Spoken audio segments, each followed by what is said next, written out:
ছোট লোকের মতো আমি পার্টিতে বসে খাবার খাবো? সুমনা, তুমি কি বললা? কেন কানে যায় নাই? যা শুনছো সেটাই বলছি। ও মা, তুমি যদি ওই পাটিতে বইয়া না খাইতে পারো, আমার ঘরে একটা চেয়ার আছে, অবশ্য পাওটা একটু ভাঙ্গা, তবে তুমি বইসা খাইতে পারবা, অসুবিধা হইব না।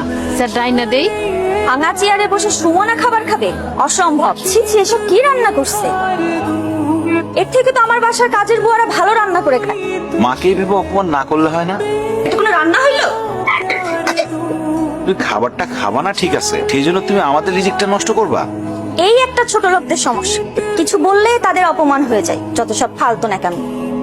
মাথাটা ঠান্ডা করো, বুঝতে পারছি তুমি এগুলি খাইতে পারবা না। তুমি কও তুমি কি খাইবা, সাইফুল হোটেল থেকে আইনা দিই। ভাবি, মা তো ঠিকই বলছে, তুমি বড়লোক মানুষ, তোমার এইসব খাবার পছন্দ নাই হইতে পারে। তুমি কি খাবা বলো? ফ্রাইড রাইস আর চিকেন ফ্রাই। মা, সেটা তো মেলা দাম। আমি সারাদিনে যে ইনকাম করি তা দিয়ে তো 1 প্লেট ফ্রাইড রাইসও হবে না। এই বাসি পচা গন্ধ খাবার তুমি কোথা থেকে এনেছো? ওই যে আমাকে 3 রাস্তার মোড়ে যে দোকানটা আছে না, সুন্দর করে ওই দোকান থেকে আনছি। আমার সামনে নিজে বানাই দিছে।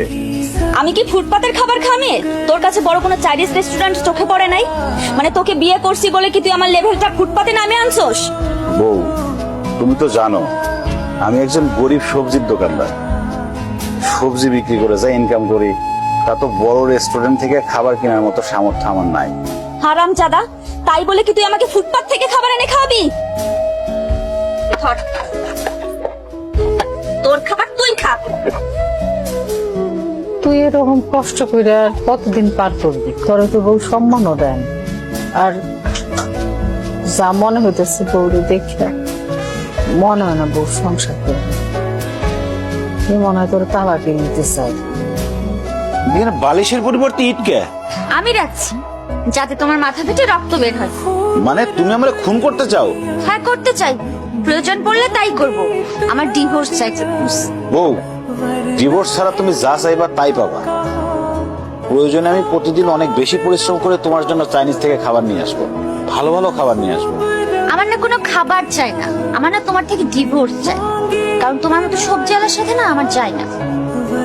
কি হলো, এরকম বজ্রপাত হয়ে যায় মানুষের মতো চুপচাপ বসে আছো কেন? কি বলছি কানে যায় নাই? জি, গেছে।